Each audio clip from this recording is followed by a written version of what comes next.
kusanyusa omuntu olina kwebanga owamugabana eddiini owamugabana eggwanga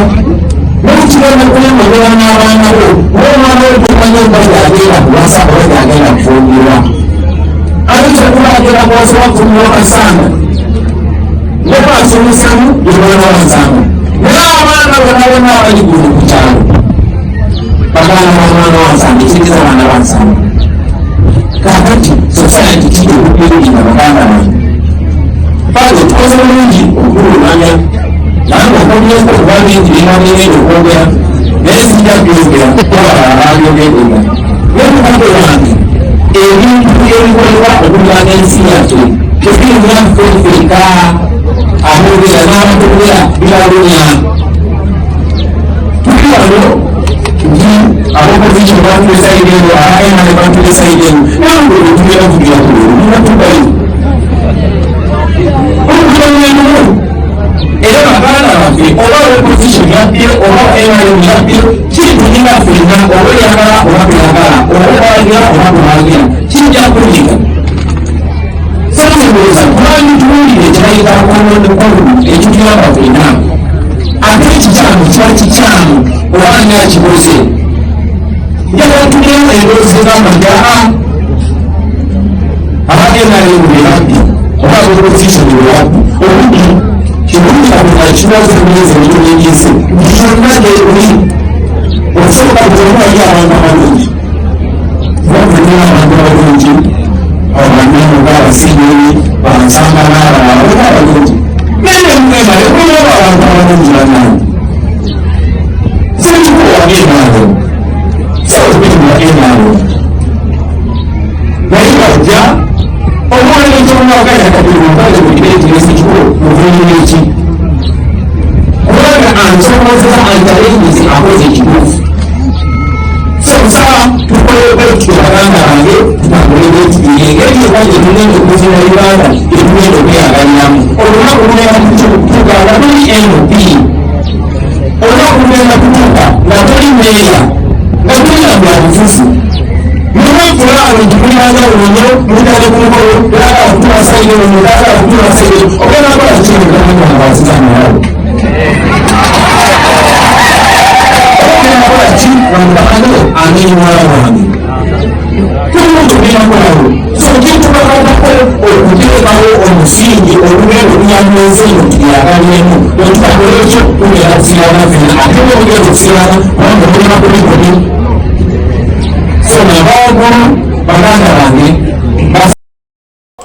message okuva ewa Robert Kyagulanyi Center mukansubire kutuuseeko bulungi nnyo njagadde nkakuwe ako eyo gye yabadde newankubadde nga amaze okubeera nga nkunnyonnyola ebiyinza okuba nga byeyayogeddeko wabula njagadde ako mbeere nga nkakuwa yonna gy'osinzira okuba nga gy'otulabira okawulire kubanga Robert Kyagulanyi Center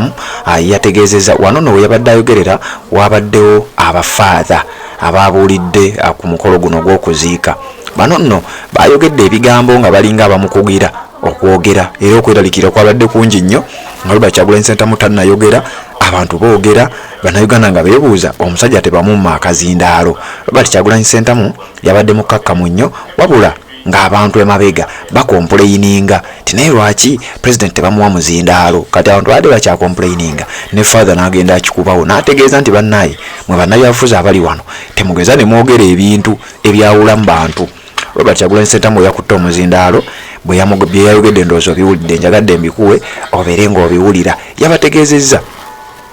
father oba mwana mukulu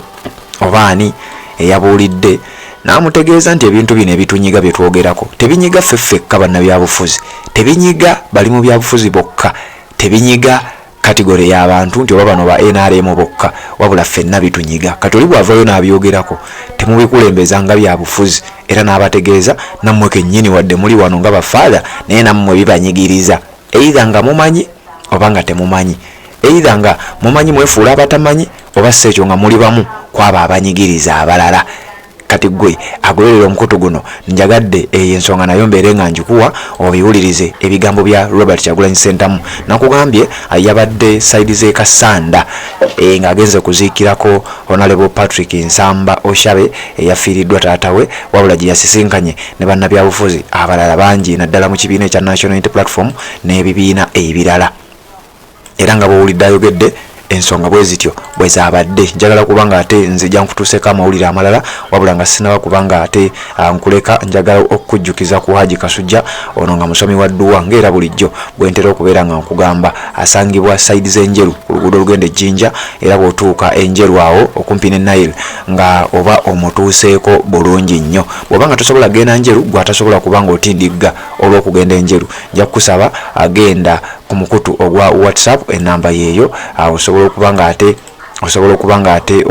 omukonako ku mukutu ogwa WhatsApp, era nawo naaba nga akikwasaganyizaawo bulungi nnyo, ensonga ne ziba nga ate zitambulira ddala bubaya sana nnyo. Robert Kyagulanyi Ssentamu bw'ati bwe yabadde mu bitundu eby'e Kassanda, wabula abadde akyagenda e Kassanda, embeera yabadde ya bunkenke kubanga yabaddeko ne leader of opposition Honorable Joel Ssenyonyi eyabadde amaze akabanga nga talabikirako wantu wonna, bannayuganda nga bafunye okutya nga beebuuza ki ekiyinza okuba nga kigenda mu maaso. Omusajja leader of opposition yabuliddewa, kati atamanyi waliwo neyambuzizza Patrick Nsamba yaani. Patrick Nsamba ye mubaka akiikirira Kassanda ey'Amaserengeta, Kassanda South mu Parliament eno ey'e11 ku kaadi ey'ekibiina ekya NRM. Naye dde njagala kubanga nkuwaako ebitonotono ebikwata ku musajja ono amanyiddwa nga Patrick Nsamba Oshabe. Musajja aludde mu Parliament era nga bwe nkugambye akiikirira Kassanda North Kassanda ey'Amambuka, era nga yawangula akalulu ku kibiina ekya National Unity Platform n'abeera nga yafuuka omubaka. Yali mubaka wa NRM wano, njagala nkiri yalingewo. Patrick Nsamba yali mubaka wa NRM n'akyuka nadda mu kibiina ekya National Unity Platform, wabula yagenda okukyuka ng'ekibiina ekyo tekinnatondebwawo, era y'omu yajja ne John Baptist Nambeshe, bajja lumu ne Honorable David Uchamuzi Kalwanga, bajja lumu ne Honorable Zake Francis Butebi. Obudde obwo baali baafuuka ba independent. Patrick Nsamba yali wa NRM n'ava mu NRM n'afuuka wa independent. Wabula oluvannyuma Robert Kyagulanyi Ssentamu yali amaze okuba nga ayingira ebyobufuzi by'eggwanga Uganda, awo n'amwegattako nga n'ekibiina ekya NUP tekinnaba kubanga kitondebwawo. Era yeyo lisiti gye nkugambye, bajja lumu Patrick Nsamba, John Baptist Nambeshe, kwaliko Honorable Zake Francis Butebi, Honorable David Uchamuzi Kalwanga ne Latifu Ssebaggala bajjira wamu. Kakati Patrick Nsamba background ye musajja Munyarwanda, naye nalabye ebigambo bingi nnyo abantu abasinga bakitegedde jjo ekiri mu Uganda. In fact eyo ndowooza ngenda gikolera programu namba, si buli Munyarwanda nti mubi. Ekyo njagala tukikirizganyeeko, si buli Munyarwanda nti mubi, ate era si buli Munyarwanda nti yakajja mu Uganda, ate era si nti buli sinti mu Rwanda teriiyo Baganda. Bannaye ensonga eyo nze njagala tugikiriyalinge, naye ngenda kujja maaso awo ne programu namba nga nkwasaganya ensonga eyo. Si buli Munyarwanda nti mubi, ate si buli Munyarwanda ali mu Uganda nti yakajja mu Uganda. Bigambo bingi nnyo ebyayogeddwa ku Patrick Nsamba bambi, naye ngenda kujja tubeere nga tubitematema. Kiriza nsooke nkuleke wano tuwuliziganye mu updates eziddako.